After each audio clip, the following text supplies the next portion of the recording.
Hi, I'm Petra Nachtmanova. I'm part of the SAZ film team, and I would like to tell you a couple of things about our project.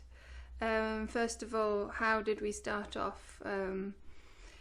The first idea was to do a research project about Anatolian ashiks, so Anatolian bards, in Berlin. So anyone connected to the SAZ, the Bağlama, and folk poetry in Berlin, as there are a lot of people who have come over the years, and now their children, grandchildren, and maybe even great-grandchildren who are really rooted in this Anatolian folk tradition and in the tradition of playing the Bağlama. So that was the first idea, a research project together with Peter McMurray, a friend of mine. And then Stefan Talno, a film director I had known for a couple of years, said, why don't we do a film on this topic? There doesn't seem to be anything. Well, there were obviously documentaries made by the TRT, by the Turkish national television, and things about more precise, detailed topics on how do you make a Bağlama, or how is a Bağlama in a special region, like for example the Üçtelli in the Toros region. But yes, let's say this kind of idea of the spanning, this huge geography linked together with an instrument, or let's say a couple of instruments, but in this shape. So we were going for this shape, and the sound and the social role, and we were very inspired by the album SAZ, compiled by Melih Duygulu. And so we decided to do the opposite journey, not from Central Asia to the Balkans, as his album is, but from Berlin to Khorasan, the legendary Khorasan, so a symbol of the Central Asian empire a couple of hundreds of years ago, where a lot of culture has its origins, especially a lot of Anatolian culture as well. And so obviously, as we are in Berlin, and then there was this whole migration from Anatolia to Berlin, Berlin is already in a direct line from there. So we have a Berlin-Khorasan line, which yes, we wanted to show like this. And obviously the best thing is just to go and to meet everyone on the way. So Stefan Talno, and then we obviously needed someone to record the music beautifully, and Florent Chantiou is and was and always will be our first choice in this, and this is how we started off. So the main purpose obviously is was to learn about the instrument. So we're talking about a Bağlama, an Anatolian short-necked Bağlama, which is most popular in Berlin at the moment. And so that was my starting point, and I wanted to explore all the different relatives of this lute, and yes, so basically following the instrument in all its shapes. There are different shapes. There is a long Bağlama, there is a short Bağlama, there is a Jura, so a very small Bağlama, which some of you might not even be calling a Bağlama. And then obviously if you go further to Azerbaijan, there is the Azerbaijani saz, which has a different wood, a different shape a little bit, and you hold it differently, you hold it more up there.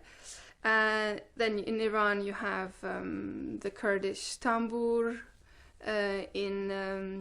In Bulgaria, for example, you also have old Alevi saz in different shapes. because they're mostly made in the village, so they have quite original shapes as well.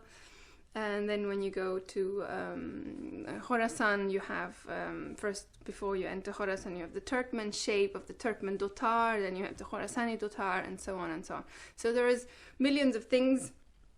So to learn about all these things, to learn about all these instruments, to learn about the beautiful music and the symbolic meaning of the songs, or the let's say social meaning of the songs, and the social role of the instrument, that was the main purpose. Besides meeting all these great people and having wonderful lunch and dinner times and tea time, and you know, the best thing comes out when you sit around with someone and you just have a good conversation, be it a normal conversation or a musical one.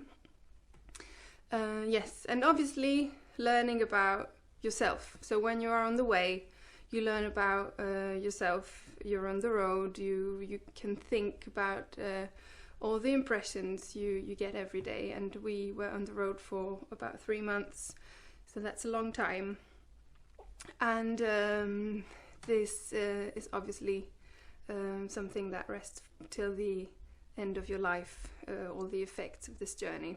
I would like to do more journeys like this. Obviously at the moment it's impossible, and I hope maybe one day we can continue to Afghanistan and, you know, China and I don't know. So the world is round, so you can go round and round, and you will always find something new and amazing.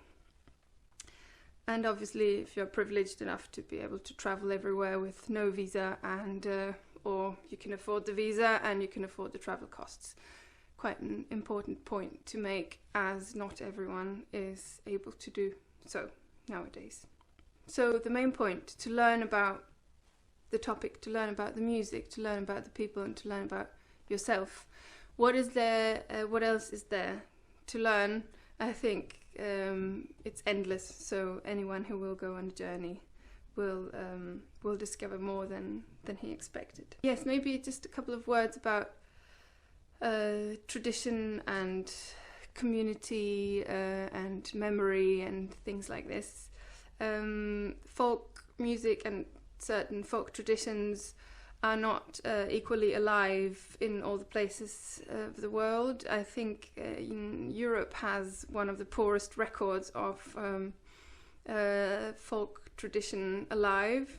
This is also one of the main reasons why I was so fascinated by Anatolian music and culture, because there is still a lot of there are still many traditions alive that have been there for thousands of years, or at least hundreds of years. So you have I know this type of bards, you know, storytelling, or delivering messages, be it political, be it you know, informations about what's going on in the world, what's going on in the big city, what's going on in the next village.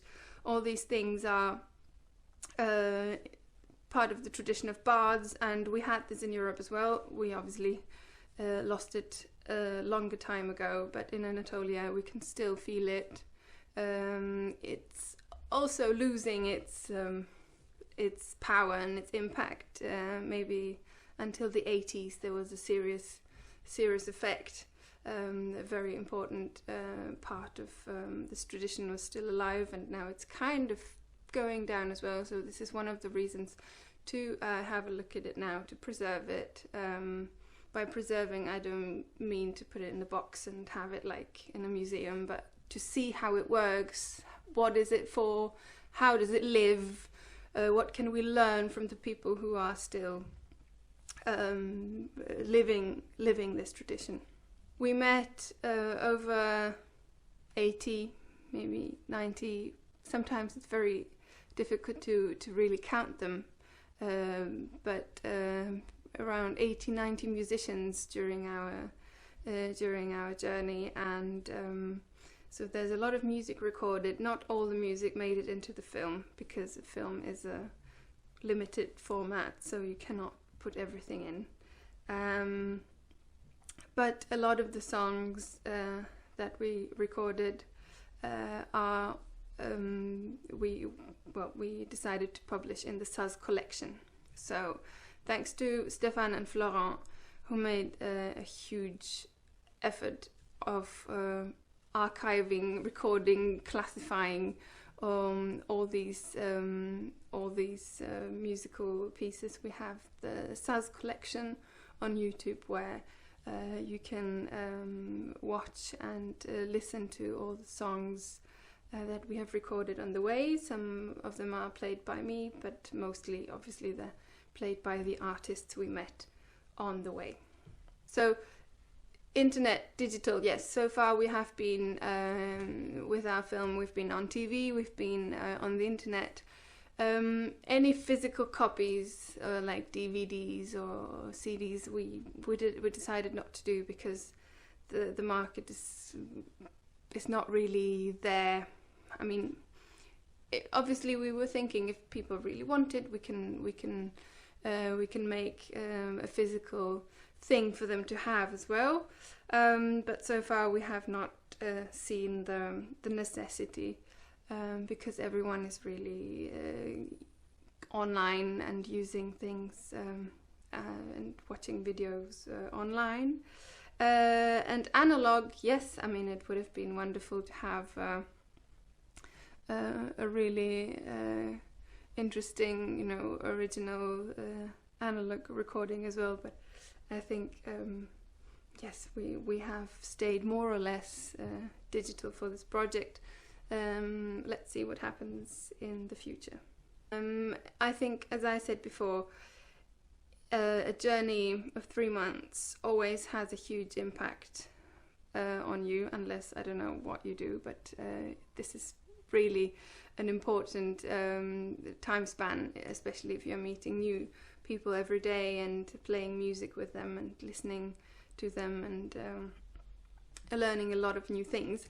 So in retrospect, how does it change? It changes,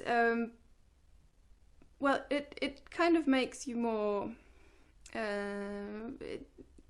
let's say, modest. It shows you, there are so many things out there that you don't know, that you don't understand necessarily, that even if you spend a week somewhere, you might not understand, because you might need to spend a whole year somewhere to understand, or a whole lifetime. So certain things you don't understand, and which is okay. You should still try if you would like to, learn something new.